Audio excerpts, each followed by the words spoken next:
బంగారం వెండి మళ్ళీ ర్యాలీ. ఇప్పుడు కొనాలా, వేచి చూడాలా? ఇన్వెస్టర్లకు ఇదే కీలక సమయం. ఇటీవల బంగారం వెండి మార్కెట్ను గమనిస్తున్న వారందరికీ ఒక విషయం స్పష్టంగా కనిపిస్తుంది. కొంతకాలం వరకు ఒడిదుడుకులకు గురైన ఈ రెండు విలువైన లోహాలు ఇప్పుడు మరోసారి బలమైన ర్యాలీని ప్రారంభించినట్లు కనిపిస్తున్నాయి. ముఖ్యంగా బంగారం ధరలు స్వల్పంగా పెరుగుతూ మళ్లీ పెట్టుబడిదారుల దృష్టిని ఆకర్షిస్తుండగా వెండి కూడా అదే బాటలో వేగంగా పరుగులు పెడుతుంది. దీంతో ప్రస్తుతం ఒక ప్రశ్న అందరి మనసులో మొదలవుతుంది. ఇక ఈ సమయంలో బంగారం వెండి కొనుగోలు చేయడం సరైన నిర్ణయమా, లేక మరికొంతకాలం వేచి చూడాలా? మార్కెట్ నిపుణులు ఏమంటున్నారు? ఈ రెండు విలువైన లోహాల భవిష్యత్తు ఎలా ఉండబోతుంది? ఇప్పుడు పూర్తి వివరాలు తెలుసుకుందాం. అంతర్జాతీయ మార్కెట్లో చోటు చేసుకుంటున్న మార్పులు ప్రస్తుతం బంగారం ధరలకు ప్రధాన బలంగా నిలుస్తున్నాయి.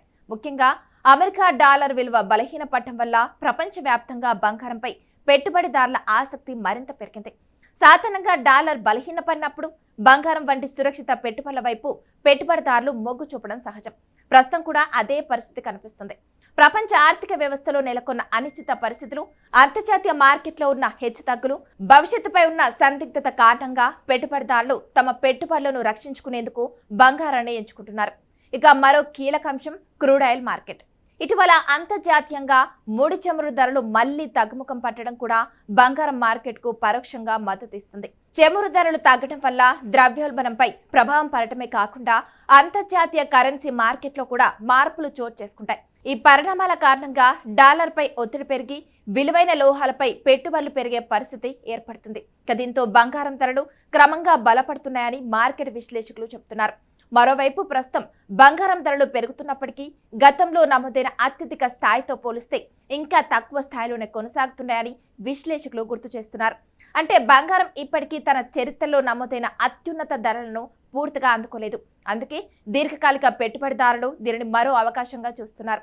భవిష్యత్తులో అంతర్జాతీయ పరిస్థితులు అనుకూలిస్తే బంగారం మళ్లీ కొత్త రికార్డుల దిశగా ప్రయాణించే అవకాశం ఉందని కొందరు మార్కెట్ నిపుణులు అంచనా వేస్తున్నారు.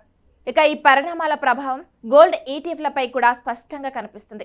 ఒకప్పుడు ఎక్కువ మంది బంగారాన్ని నగల రూపంలో కొనుగోలు చేసేవారు. కానీ ఇప్పుడు పెట్టుబడి పరంగా గోల్డ్ ఈటీఎఫ్లు, డిజిటల్ గోల్డ్ వంటి ప్రత్యామ్నాయాల వైపు ప్రజలు వేగంగా ఆకర్షితులవుతున్నారు. భద్రత, పారదర్శకత, సులభమైన కొనుగోలు, అమ్మకాల సౌలభ్యం ఉండటంతో గోల్డ్ ఈటీఎఫ్లో పెట్టుబడి పెట్టే వారి సంఖ్య కూడా గణనీయంగా పెరిగింది. ఇప్పటికే పెట్టుబడి పెట్టిన వారికి ప్రస్తుతం మంచి రాబడులు కూడా లభిస్తున్నాయని మార్కెట్ వర్గాలు చెబుతున్నాయి.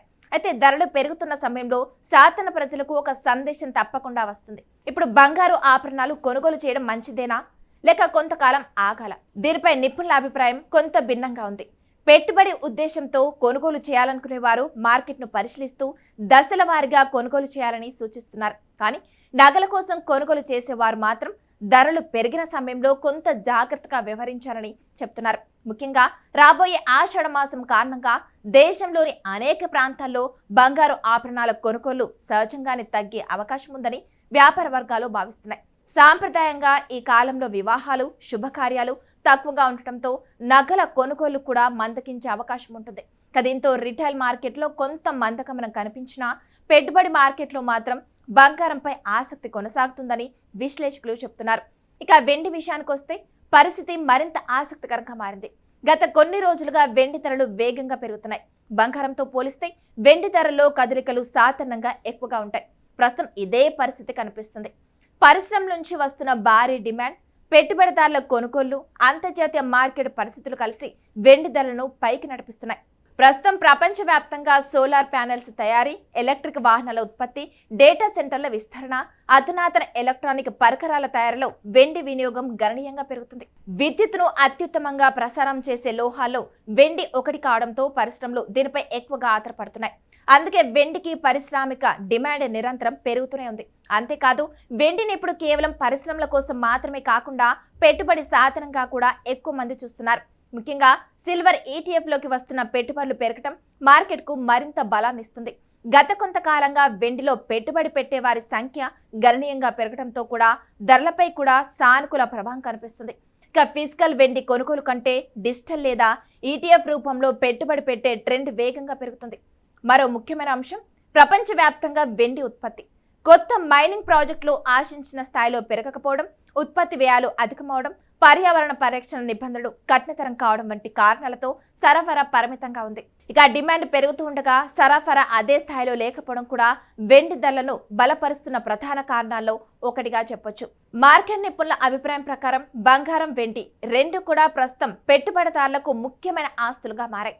అయితే ఒకేసారి భారీ మొత్తంలో పెట్టుబడి పెట్టడం కంటే దశల వారీగా పెట్టుబడి పెట్టడం ద్వారా మార్కెట్ హెచ్చుతగ్గుల ప్రభావాన్ని తగ్గించుకోవచ్చని సూచిస్తున్నారు. ముఖ్యంగా దీర్ఘకాలిక లక్ష్యాలతో పెట్టుబడి పెట్టేవారికి ఈ విధానం మరింత అనుకూలంగా ఉంటుందని చెప్తున్నారు.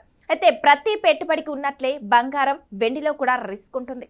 అంతర్జాతీయ రాజకీయ పరిణామాలు, అమెరికా వడ్డీ రేట్ల నిర్ణయాలు, డాలర్ కదలికలు, ద్రవ్యోల్బణం, ప్రపంచ ఆర్థిక పరిస్థితులు వంటి అంశాలు ఈ రెండు లోహాల ధరలను ప్రభావితం చేస్తాయి. అందువల్ల కేవలం ధరలు పెరుగుతున్నాయనే కారణంతో తొందరపడి నిర్ణయాలు తీసుకోవడం కంటే మార్కెట్ను పూర్తిగా అర్థం చేసుకుని పెట్టుబడి పెట్టడం మంచిదని నిపుణులు సూచిస్తున్నారు. మొత్తానికి ప్రస్తుతం వెండి, బంగారం రెండు కూడా మరోసారి బలమైన ట్రెండ్లోకి అడుగు పెడుతున్నట్లు కనిపిస్తున్నాయి. అంతర్జాతీయ పరిస్థితులు అనుకూలంగా కొనసాగితే ఈ ర్యాలీ మరింత బలపడే అవకాశాలున్నాయని మార్కెట్ వర్గాలు భావిస్తున్నాయి. ఒకవైపు సురక్షిత పెట్టుబడిగా బంగారం తన స్థానాన్ని మరింత బలపరుచుకుంటూ ఉండగా, మరోవైపు పరిశ్రమల డిమాండ్తో వెండి కూడా వేగంగా ముందుకు సాగుతుంది. రాబోయే రోజుల్లో ఈ రెండు విలువైన లోహాల మార్కెట్ ఎలా మారుతుందో పెట్టుబడిదారులు ఆసక్తిగా గమనిస్తున్నారు. అందుకే పెట్టుబడి పెట్టాలనుకునే వారు తొందరపడకుండా మార్కెట్ ధోరణులను పరిశీలిస్తూ అవసరమైన ఆర్థిక సలహాలు తీసుకొని నిర్ణయం తీసుకోవడం ఉత్తమమైన మార్గం.